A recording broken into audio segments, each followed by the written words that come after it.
చిన్న ప్రార్థన అంటే మనకు కొద్ది నిమిషం ఉంది కదా.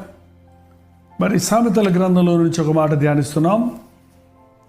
21వ అధ్యాయము 23వ వచనము. సామెతలు 21:23.